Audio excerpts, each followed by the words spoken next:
Moi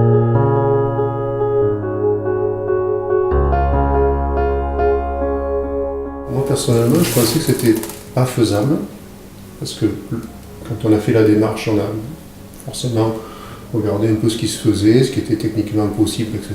Et donc, il y a 12 ans en arrière, techniquement, je ne crois pas me tromper, c'était pas faisable. Et je me suis posé vraiment la question l'année dernière, parce que comme on est retourné chez EJ, et on est tombé sur des prospectus dans la salle d'attente qui proposaient ça comme on proposait les fécondations in vitro ou le don d'ovocytes, etc. Donc, a priori, maintenant, c'est possible techniquement, quoi. Bon, après, voilà. Moi, d'un point de vue éthique, je ne sais pas. Je suis encore en questionnement là-dessus.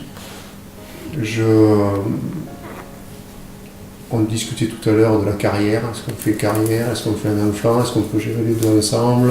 Est-ce qu'on fait une croix sur sa carrière parce qu'on a un enfant? Donc là, en effet, d'un point de vue pratique, ça paraît être la solution. Pour une femme, j'entends. Un homme, le problème ne se pose pas, parce que congeler les spermatozoïdes, on sait faire depuis des années. Je sais pas.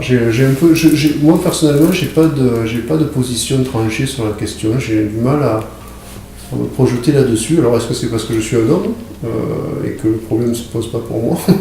Je sais pas. Maintenant, c'est techniquement possible. Donc, à partir du moment où les choses sont techniquement possibles, est-ce qu'on peut revenir en arrière? Si c'est pas possible en France, ça le sera ailleurs, la preuve en Espagne. Donc ce qui va se passer, les gens vont aller en Espagne pour le faire. Pourquoi on le fait pas chez nous? Donc je sais pas. Oui, en effet, c'est quand même c'est un gros changement quand même. On n'est pas face à un problème médical, je peux pas avoir d'enfant, il y a une solution qui est proposée. Là, on est quand même sur quelque chose de beaucoup plus calculé à l'avance. Je pourrais avoir des enfants maintenant, je peux pas. Je veux faire carrière ou je veux me projeter plus tard, donc je congèle mes ovocytes en me disant qu'en effet je vais pouvoir faire un enfant plus tard. C'est pas simple. Personnellement, en tant que femme, congeler des ovocytes, je trouve ça super. On rectifie, donc on n'en a jamais discuté. C'est super. Surtout pour des gens, des personnes, des femmes qui veulent faire carrière, qui veulent faire médecine, des choses comme ça. Le seul bémol, c'est surtout ne pas faire l'enfant trop tard. Même si elle décide de faire un jour un enfant, au-delà de 45 ans, peut-être, moi je ne veux pas trop donner de limites, mais même 50, voilà. Après, je crois que c'est plus possible. Après, c'est plus un problème... c'est le problème pour l'élever cet enfant, parce que ça nous pompe quand même beaucoup d'énergie. Si on en fait plusieurs, c'est beaucoup plus. Et est-ce que physiquement on peut? Voilà. Moi je pense qu'au-delà d'un certain âge, c'est déconseillé. Voilà.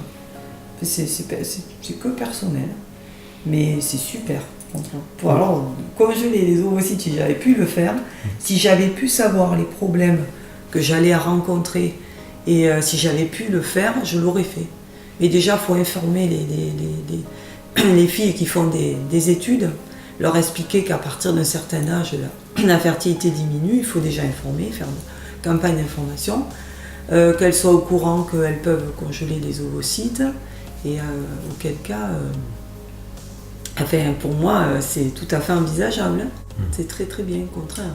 Mais cet aspect-là sur la congélation d'ovocytes et le fait que les femmes ont des enfants tard, on est sensible à ça parce qu'on le vit. C'est-à-dire qu'on a un enfant, on a quasiment 10 ans de décalage par rapport aux autres familles que l'on côtoie à l'école, au collège, etc. Et on est en décalage complet. C'est pas facile à vivre d'un point de vue social, ce décalage-là. C'est-à-dire qu'on n'est pas du tout dans le même trip, quoi. On se retrouve avec des gens qui ont 10-15 ans de moins que nous et qui ont leurs enfants scolarisés, donc forcément on les côtoie. On n'arrive pas à avoir de lien avec ces gens-là, parce qu'on n'a pas les mêmes centres d'intérêt. L'environnement a un rôle primordial sur notamment la motilité des spermatozoïdes, c'est catastrophique. Je pense qu'on n'informe pas assez les gens là-dessus. Et donc en fait, ce qui va se passer à mon avis à l'avenir, c'est la conjonction des deux facteurs. Alors, nous, on est peut-être l'exemple typique, c'est-à-dire les femmes qui veulent avoir des enfants de plus en plus tard, et donc forcément la fertilité baisse. Et quand on croise ça avec l'infertilité des hommes et donc la baisse de motilité spermatique qui est de plus en plus évidente, qui est due aux pesticides, ça a été démontré, on le sait clairement, je travaille sur ce domaine-là, je travaille en écotoxicité, donc je sais exactement de quoi je parle, on est en plein dedans. C'est-à-dire que là, on est sur le croisement des deux courbes, et donc on va avoir une baisse de fertilité qui va forcément poser problème. Donc je pense qu'on n'en parle pas assez, en effet, hein. On n'en parle pas assez. Donc en effet, si la solution c'est pour les femmes de congeler des ovocytes, pourquoi pas, mais je pense que ça va forcément monter en flèche. Ça va être. C'est la problématique, à mon avis, des 10, 15, 20 prochaines années. Après, faire la part des facteurs environnementaux, c'est très très compliqué. C'est l'environnement, c'est l'alimentaire, c'est les produits que l'on a dans les maisons qui diffusent à travers les peintures, à travers c'est l'alimentaire avec les conservateurs et tout ce qu'on a dedans. C'est en effet peut-être des problèmes d'ondes, des choses comme ça. Il y a beaucoup de choses. Et la Wi-Fi ? C'est multifactoriel, c'est très très compliqué à évaluer. Mais bon, en tous les cas, on ne peut pas nier que l'environnement joue un rôle prédominant.